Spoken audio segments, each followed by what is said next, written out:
Do you ever feel like a fraud? Because I do, and I go through this imposter syndrome quite a lot. Here is what actually happens when we feel imposter syndrome. So, number one is that they have high standards. People who set very high standards for themselves and other people, they do fall short of their expectations. We are only human, we make mistakes, and when we don't meet those certain needs, we feel like a fraud. The second element is perfectionism. So this one is very self-explanatory.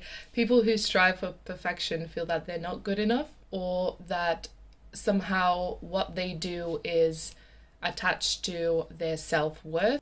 So they will eventually focus on their mistakes and overlook their actual success and not see how far they've actually come. Number three is self-doubt. So self-esteem plays a huge part in our life, in achieving, in showing up the way we want, in relationships, in everything, but especially in our careers and doing what we love, especially when we want to master and showcase a skill or a talent. And self-doubt and low self-esteem is we feel like we're not capable of achieving our goals, and that really attributes to external factors rather than our own abilities. Number four is comparison. So I know that you've experienced this one because I certainly have. In the early stages of my fitness journey, I went through a lot of trial and error, and I still go through trial and error, but not as much, and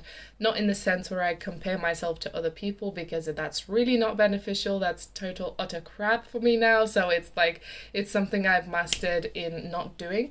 Essentially, people who compare themselves to others may feel like they're not measuring up to what others do or their version of success, and they feel that that other person is more accomplished, more competent, and yada yada yada. But the reality of it is that we don't really know what happens inside of the person's body or mind, and they probably feel the same thing that you do.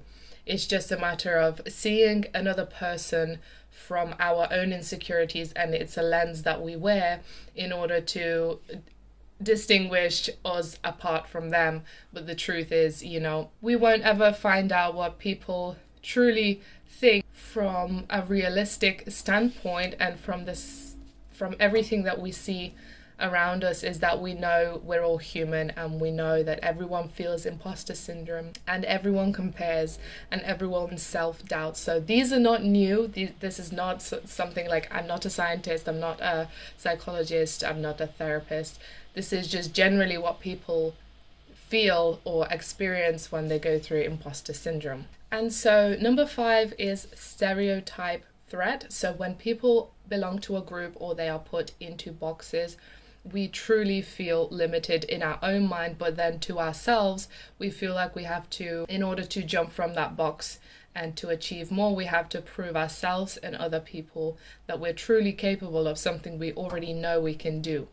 And it's that aspect of having to prove to others that we are worthy and that we're good enough in that skill that we feel less competent or successful, and we feel like we need to work harder to prove ourselves. So remember that whatever you're trying to achieve, that doesn't determine what you're worth or who you are. It's simply an action that we associate with the value of a person. But in the same way where a job only recruits a certain type of experience that a person has, it doesn't say anything about knowing them personally in the beginning when they're recruiting that person. So it's all relative. People say that imposter syndrome happens to the masters, the experts, to the best of us, and truly it helps to acknowledge that, but I think also we need to know how to lessen that fact. And so we will be discussing a lot of the strategies and how to lessen that feeling in the next video.